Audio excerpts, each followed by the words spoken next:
Queridos irmãos, para mim é um prazer poder estar nessa manhã de domingo para falar novamente com vocês.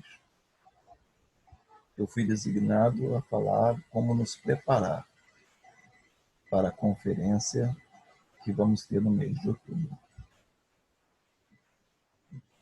Todas as conferências que temos servem para aumentar a nossa fé e aprofundar o nosso testemunho.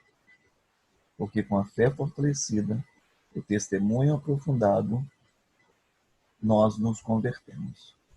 E quando nós nos convertemos e nos fortalecemos, nós podemos ajudar a converter nossos irmãos e nos ajudar mutuamente.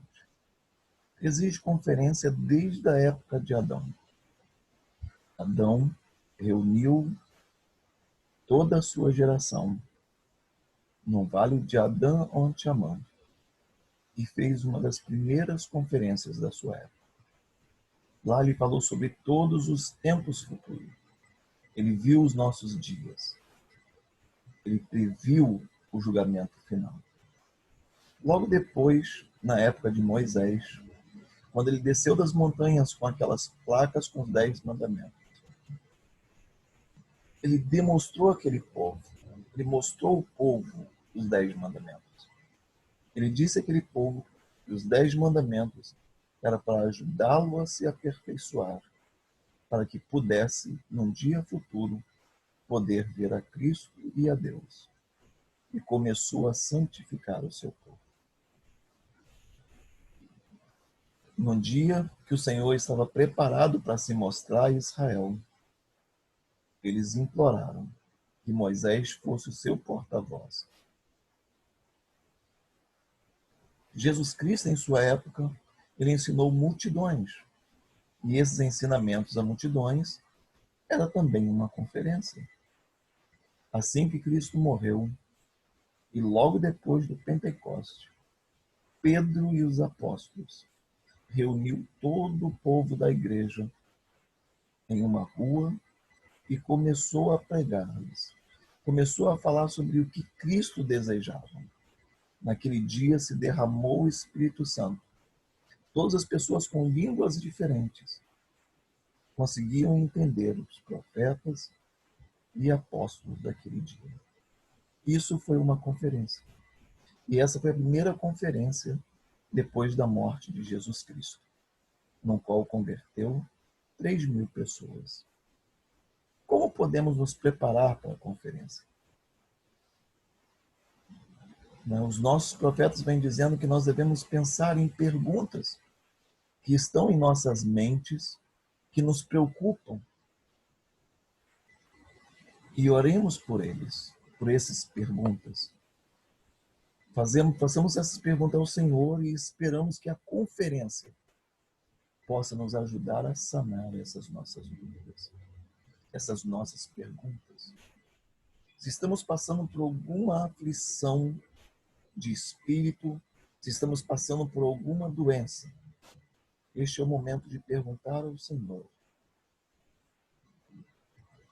como sair disso. O que devemos fazer para ser curados dos nossos problemas? E nessas conferências, se for a vontade do Senhor, ele se manifestará o seu poder através dos seus apóstolos e profetas da igreja. Robert de Hales, ele disse que a conferência geral, os discursantes não têm os discursos pré-estabelecidos, não tem tema formado para cada um deles. O tema é sempre livre. Eles ajoelham, eles fazem jejum, eles oram para perguntar ao Senhor sobre o que eles devem falar, sobre o que o povo está precisando naquele momento de ouvir como igreja, ou como um testemunho pessoal daquilo que nós precisamos naquele momento. Eu me lembro quando eu estava me preparando para a missão, em 1992, eu desejava saber do Senhor se eu deveria fazer uma missão ou não. Em abril de 1993, teve uma conferência que eu imaginei que fosse só para mim. Todos os discursantes daquele dia, quase que em absoluto, falou sobre missão. Teve um daqueles discursos que me chamou muita atenção, de um irmão, que era do primeiro coro dos 70, no qual ele disse que ele tinha tanto desejo de servir missão, porque todos os membros da sua família tinham servido missão. E quando ele foi fazer os exames, ele descobriu que tinha um câncer no braço. E o médico falou que ele não poderia fazer a missão porque daquele câncer.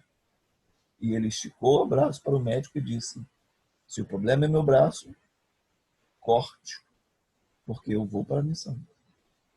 E o médico disse para ele que mesmo que cortando o braço dele, ele não teria mais do que 2 anos de vida. Ele disse que ele foi para a missão sem um dos braços, e ele voltou e depois ele reviu aquele médico 10 anos depois. E ele continuava vivo, mesmo tendo passado por todas as coisas no qual ele passou. Aquele discurso me chamou tanta atenção que eu comecei a pensar em fazer uma missão de tempo integral. Em outubro de 1992, nós tivemos um discurso no qual diz que um jovem que tinha pergunta sentou-se em uma reunião sacramental e lá se ouviu falar, o bispo dele começou a falar se éramos porcos ou se éramos águias. E essa comparação mexeu com aquele jovem, como também em 1992, com todo mundo falando que eu deveria fazer uma missão.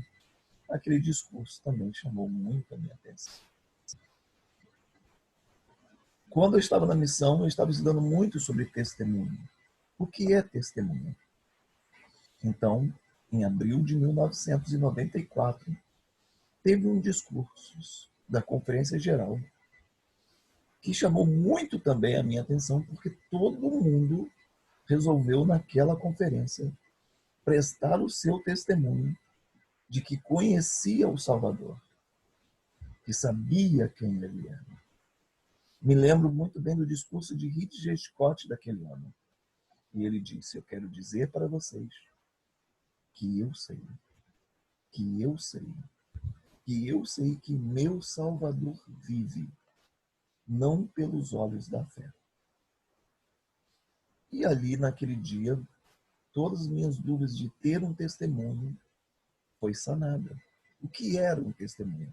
O que eu deveria esperar de um testemunho? Foi respondido a mim. Logo depois, alguns anos depois, eu queria saber melhor sobre como ser um melhor servidor no templo do Senhor.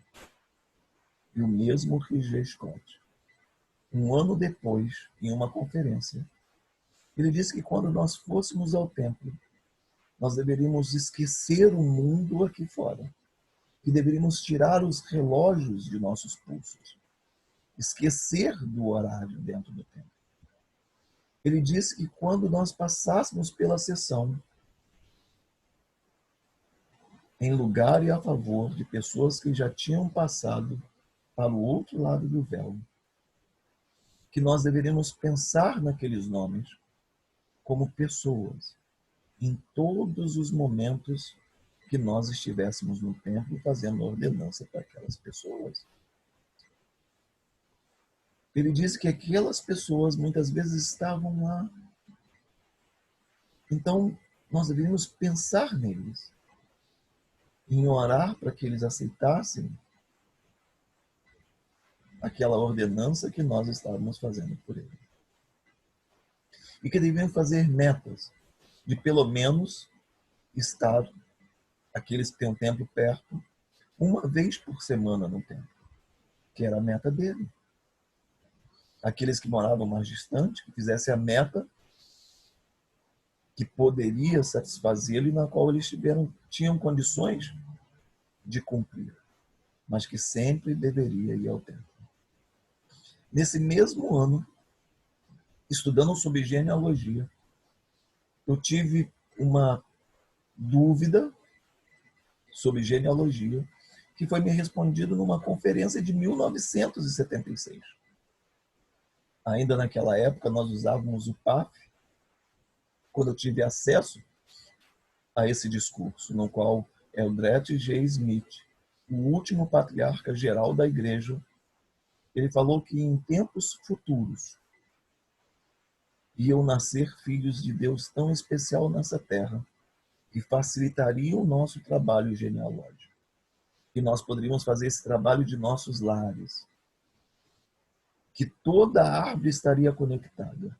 Ele falou isso em 1976. E tive as minhas perguntas sanadas. E quero dizer a vocês que ao se preparar para essa conferência, que vai ser na primeira semana de outubro, devemos fazer como o presidente Celso uma vez nos pediu, que em vez de fazermos o nosso jejum no segundo domingo do mês, que é o domingo que precede ao testemunho, nós deveríamos fazer no último domingo anterior à conferência, para pedir ao Senhor esclarecimento, para colocar ao Senhor as nossas dúvidas, colocar ao Senhor os nossos problemas, para que na conferência geral possa sermos respondidos.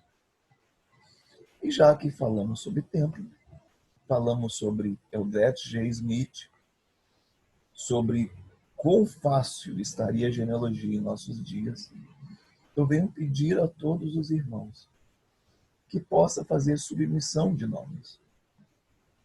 Um nome apenas por família. A nossa estaca não envia um nome para o templo há 2 meses. Que ninguém manda um nome para o templo. E está sendo nos pedido isso. Um nome por cada um membro da nossa família.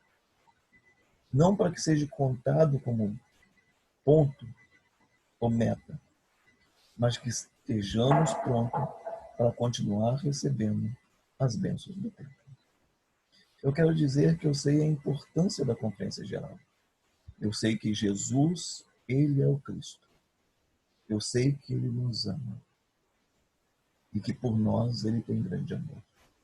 Eu sei que Jesus é o Cristo, o Filho do Deus vivo. Sei que Joseph Smith é o profeta de Deus. O profeta que possui as chaves do início dessa dispensação. Eu sei que Russell Nelson é o seu sucessor legal. Eu sei que o livro de Mormon é a palavra de Deus.